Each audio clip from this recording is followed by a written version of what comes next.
Volcano Princess. So the first time I actually saw this game was when a streamer played this, and I automatically thought, wow, the art looks fantastic. It looks super polished, and it definitely looks like a Princess Maker inspired game. And I've played Princess Maker 2 and 3, and I've never actually finished them to their ending.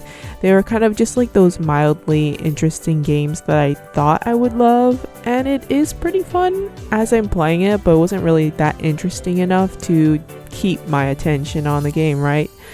And I mean, games where you raise a child and your decisions on how do you actually raise them actually mattering is pretty cool.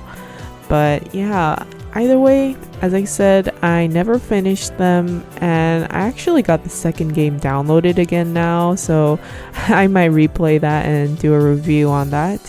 But either way, imagine my surprise when I saw Volcano Princess, just because, man, Princess Maker, those games are really old, so yeah. Anyway, this game looked like the perfect 6th game for the Princess Maker series, and the art again looks absolutely amazing. It's like simple, but also like the shading and lighting is done so well, especially for the ending CGs. Nah, what the heck? And I will tell you, there are a lot of different profession endings that you can get. So typically, depending on what kind of jobs and events you participate in, you can get certain endings, and wow, the ending CGs are amazing. And oh my gosh, there are so many, but there are 58 endings. Now that alone honestly kind of almost makes it worth the price. But yeah, these CGs are amazing. Yeah, I got pretty much the easiest endings to get. And I wasted no time turning off that stream and, getting the game for myself. And I wanted to play this all the way to its end. And the story itself is pretty basic. Nothing too special, but man, later on, it gets absolutely mind-blowingly. Like, there's some really weird twists. But anyway, the story itself is pretty basic. There's an owl princess, and we're left wondering, is she evil or maybe she's not? And there are 3 main routes to go to. There's like fighting, charisma, and intelligence. I mean, those are not the names of the routes, but that's kind of how I categorize them as. But also a quick tip for the fighting route: if you want to complete the mastery for this route, you need to win 100 battles. When I first saw this milestone that you have to reach, I was like, there is no possible way that anybody can humanly reach 100 battles and even have to win 100. Because these guys are strong. Every person in this game, there are a lot of people you can talk to and give gifts to and raise your affection with, actually. And you can also duel them. 33 to 17. Also, there's no way I can read all of this that quickly. So you can engage in an intellectual duel, a debate, or you can get in a physical duel, So not a lot of them want to physically fight you. Understandably, you're a freaking swordsman. But if you do fight the people who offer to fight, it is usually pretty hard to win, because usually their attack power is twice as much as you, even though when you go on adventures with them, they're weak. So good luck winning 100 battles. But actually, I tested this out and I couldn't believe my eyes, but actually, even if you just battle them and not win, it still counts as a win apparently.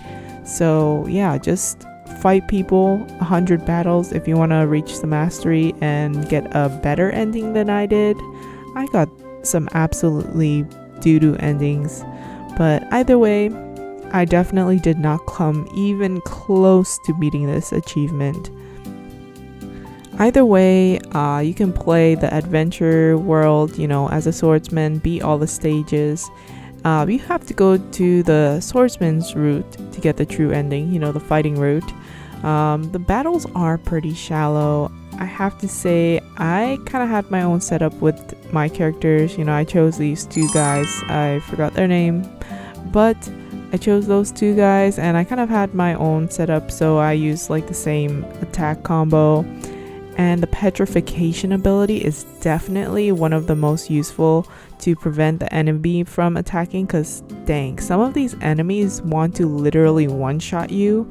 But thankfully, even if you don't have petrification, these characters are super good at dodging for some reason.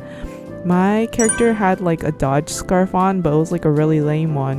And for some reason, at the very last boss, I thought I would lose because I only had like 30 health. And I was at the very final boss. I'm talking, you know, the spoiler boss. And I don't know how I dodged the attack for the whole freaking battle at 30 health. Are you kidding me?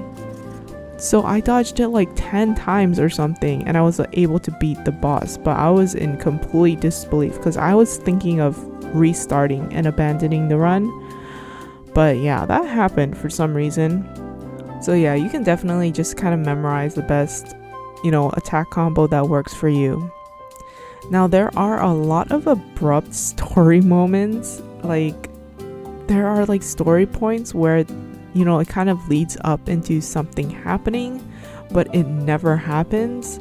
Like there's this one time where you see in the newspaper there's a prince that's missing, and it's like, oh, okay, maybe I'll go out and meet the prince, but you never do. And I actually found out later there was a reason for that, and that is spoiler territory, which I will not go into. But yeah, sometimes the story does go a bit fast at some parts.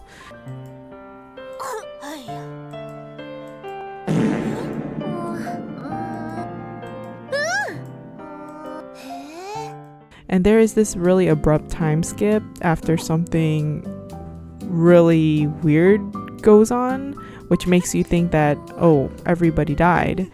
But no, it didn't happen, and there's just a skip and it makes you really confused, but you just keep on playing the game. But actually there is a purpose and a big twist later on, you know, so I'm not gonna spoil it, but I will tell you that that part is on purpose. But yeah, it's also the same reason why you can't befriend any of the characters when you first start at your youngest stage. So when you're at your very youngest stage, you can like kind of talk to people, but you can't actually romance anybody. But yeah, there's a reason for that, and you might say that's a spoiler, I'm telling you, but you really won't be able to guess the spoiler, I think. But yeah, I would talk more about the story and explain what's going on in the story, but honestly I was super confused, you know, the mistranslations and just in general how the story is communicated. I was just left really confused, even at the end of the true ending where it explains everything. I mean, I think I've got a lot of things wrong in my head, but yeah. To the cute Atlanta, I'm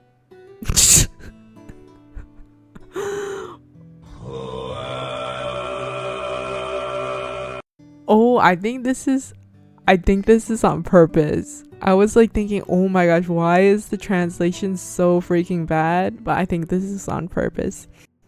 Either way, I must say the true ending is pretty shocking, but honestly, if you never played the true ending for your first run and you want to play, you know, a second run, personally, I don't really feel like playing a second run. I think I might play one more run just as the, you know, the court lady, the, you know, the one in the middle.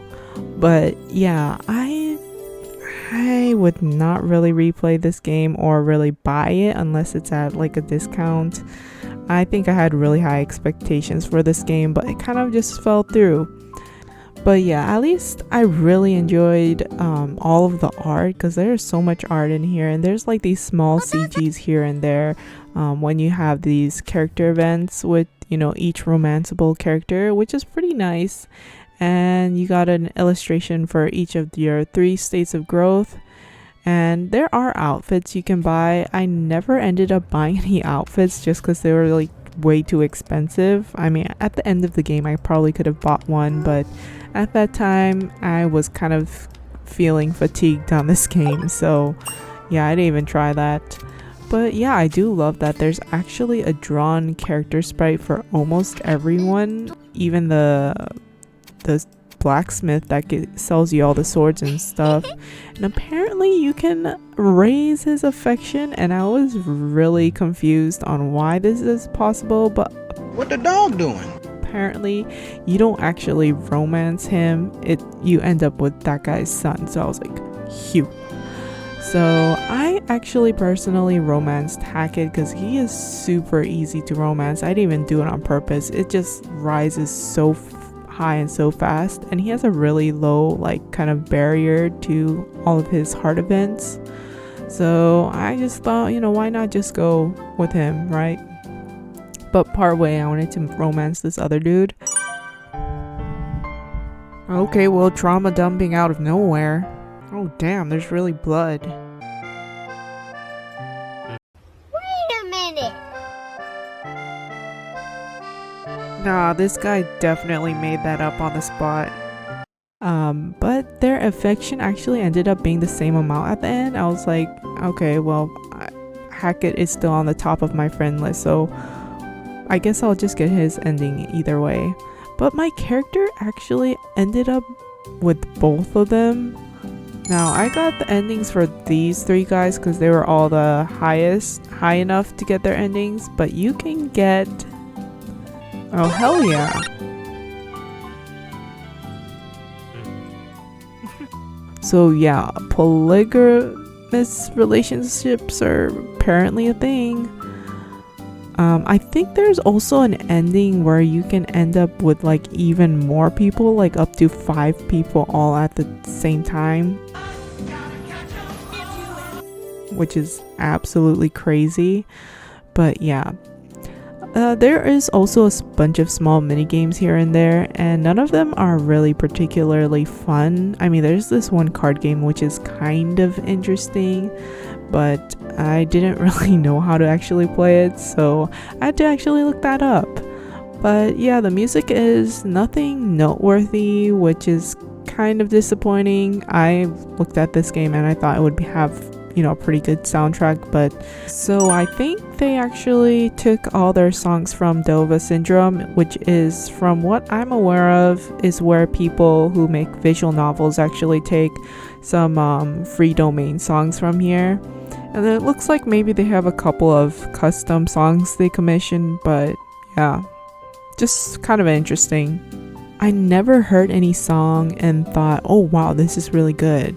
So it was just kind of mid, honestly. And yeah, I wouldn't really buy this game at this price just because there are a lot of good games out there that are even cheaper and a lot better than this. And just, yeah, the quality control on this is pretty bad, unfortunately. But yeah, I mean, if this game got kind of like a remaster or some kind of quality upgrade, I would definitely check this game out again. But other than that, I think I'll just move on to the next game. Oh, okay, so we get an end game bonus. So when we start a new game, we can end up with more strength. Wow, you can just upgrade all of these. We can have more fame, get a basic outfit. Oh yeah, I need that. And a furniture. I never got any furniture. Oh, we can also reset. That is super useful. So we can customize it based on what kind of game we want to play. So do you think you guys will play this? Or if you've already played this, do let me know what your thoughts were on the game, if you agree or disagree.